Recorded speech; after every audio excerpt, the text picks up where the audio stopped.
What is up, everybody? It's Joe from JLW Games, coming at you with a cool video, and today we are back in Planet Coaster with another new park. And I know you're probably thinking, another park? Seriously? But this one is going to be very different than anything I've already done, as you can tell from the title. This is going to be a Halloween park that I'm just putting together real quick. This isn't going to be like a major project or anything like that.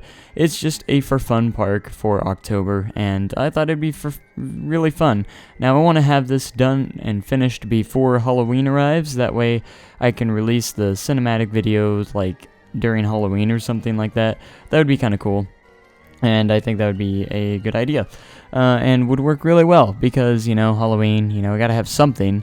And I was very much debating if I was gonna do this or not, and for a Halloween park and stuff like that. But, you know, I thought it'd be quite fun to experiment and really help with, you know, maybe even work with my theming and stuff. Now, this isn't going to be the most realistic park in the world, but it's not going to be the biggest park. It's going to be a fairly small park. I think I only got maybe 2 or 3 coasters planned for this park. It's going to be relatively small. And it's just gonna, again, just a for fun park for Halloween and stuff. So it's just a very small project, and there will probably only be a couple of episodes and stuff like that. So in this episode, I do get quite a bit done. Mostly, I'm trying to get the layout of the park done a little bit first, and then do detailing later. That is kind of the pace I want to go for. And the entrance here, I wanted to make kind of a spooky castle type entrance. Nothing too fancy, just something, you know, that's kind of neat and stuff. And I hope you guys do enjoy this Halloween themed park. And the plans for rides is actually interesting, because I want to have a Frankenstein type of ride and stuff, and use a lot of like the special effects with like the electric rods and stuff. I think that'd be really cool, and make it like a launch coaster or something like that. I think that's going to be the highlight of this park. And then I also want to create a dive coaster in this park as well, called the Gargoyle and stuff like that, where it dives in the middle of the pathway into a tunnel and stuff, and it's going to be supported by like this big castle building or something like that. I think that'd be kind of neat, and that's just kind of my ideas. And I do actually build a roller coaster in this episode, which we get to later, and you'll never see me use these natural pathways except for a moment like this. I never use natural pathways. Not a big fan of using natural pathways, but I thought it set the mood the best in this kind of park. So there you go, natural pathways for this park and stuff like that. So there's also, again, the path layout isn't going to be very realistic in a way. It's going to be very casual and stuff like that. But overall, this is going to be a park that's being put together within a week or two. So I want to make it look good. And I also use the Steam Workshop for these pumpkins. Unfortunately, I can't think of the name at the top of my head to give credit to, but I did not make this set, or this pumpkin thing. You can download it. I'll have the link in the description if you want to download that from the Steam Workshop. It's very well put together, and it's just an awesome pumpkin set, and that's really what inspired me to make this park a lot, was that pumpkin Steam Workshop item. So I wanted to create this Chief Beef, you know, kind of have some Halloween colors and something interesting here.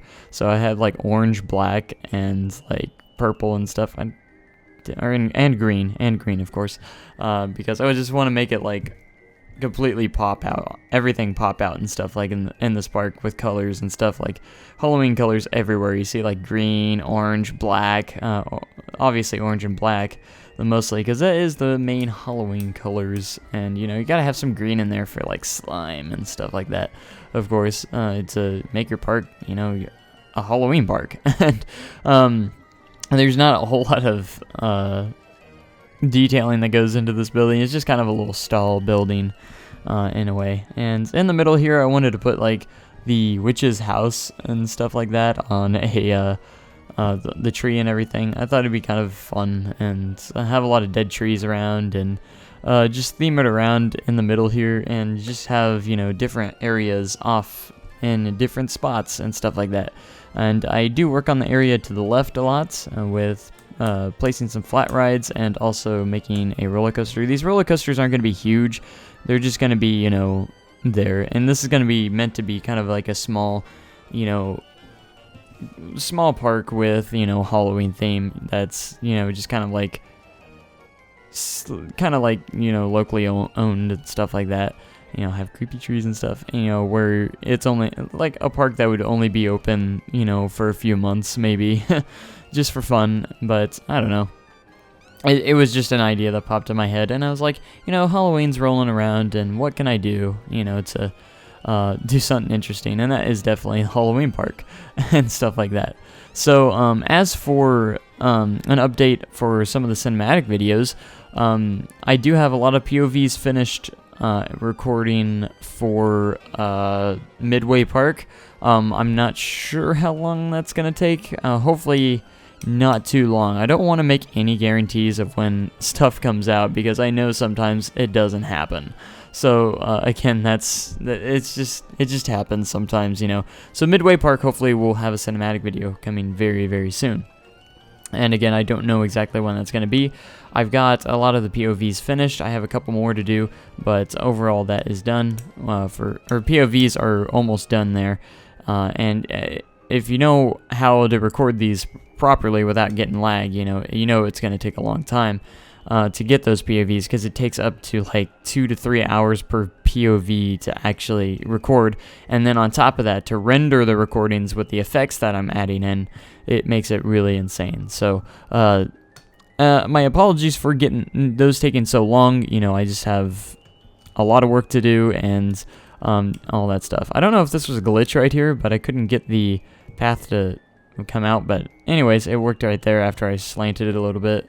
But here's another workshop item. It's kind of like a haunted house type thing, and I thought it would look really cool in this park as well. So again, link in the description if you want to check these Steam Workshop items out. I will have them down below in the description if you want to go check those out and add them to your parks as well.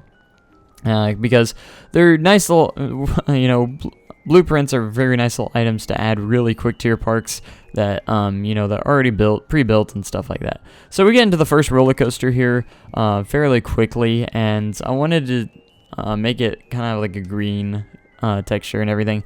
I might change that eventually because I don't have a full-on theme for this ride yet, and I was thinking about making this the Frankenstein theme, but I want to try to make the Frankenstein theme kind of have a indoor part slightly, you know, where he comes to life and just like launches out of a door or something like that.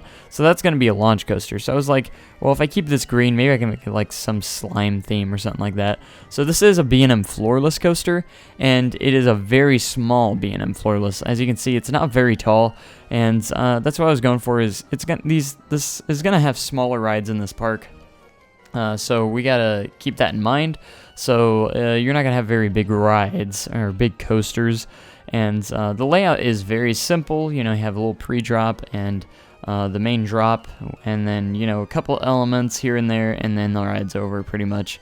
So it's not a very big ride. And I made it as long as I could, and I did end up getting 5 inversions on this coaster, which is surprisingly enough. So that works out very well, and yeah, this coaster was, you know, I want to detail this park as much as possible. I really do, but I don't know how much I'm going to be able to do. I want to get the layout done first and then detail later.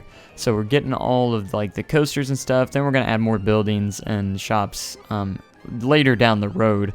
Once we get closer down. That way I at least have the layout done, because regardless, I want this done before Halloween, this park, because you're going to probably be seeing episodes of this quite often until I get it finished, because I'm probably going to work on it quite a bit and get it done before the 31st of this month. So that gives me about 2 weeks time. So as you can see, I did a cobra roll at the beginning, followed by a vertical loop, and then a dive loop here. And boom, like right off the bat, that's 4 inversions in this ride, which is very fast because I wanted to get those inversions in because the ride is so small. So you're not gonna have as much momentum from the drop because it is a shorter coaster. It's not as big. I would say it's fairly just over 100 feet, if that. So then I decided to make a small mid-course brake run here for fun, and then try and maneuver this in a way to get back into the station, you know, naturally. So I did kind of like a drop turn into kind of a bank turn here, and I wanted to originally put in a corkscrew here to finish the ride out, but it didn't really fit very well trying to go through the tracks here. So I do end up in the end adding like this roll at the end to finish the ride off to get that 5th inversion in. So that is how that ends up. I was looking at the heart lines, the barrels, and then I figured, you know, I'll just make it myself. You know, that seemed to be the best solution, was to make the inversion myself so I can fit it around as best as I could. I had to make it upward slanted too because it was going over the tracks. And then I was originally going to have it connect to the station, and then I was like, well, I don't have much room, so I'll add another, you know, element to the ride and make like this little helix type section, kind of like a downward helix here, and then hit the brake run as best as I can.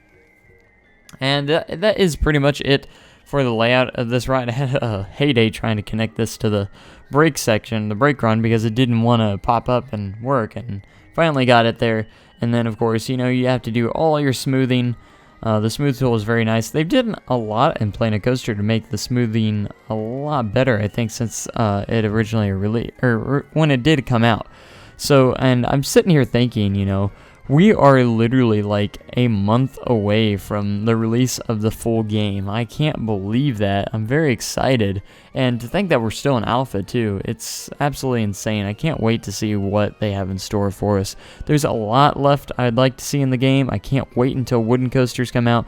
But anyways, that's about it for this Halloween episode. Let me know in the comments what you think. And again, it's not going to be very realistic. It's just going to be what it is. So anyways, that's about it. Thank you guys, and have a great day and even cooler tomorrow, and I'll see you guys next time. Thanks for watching, and goodbye.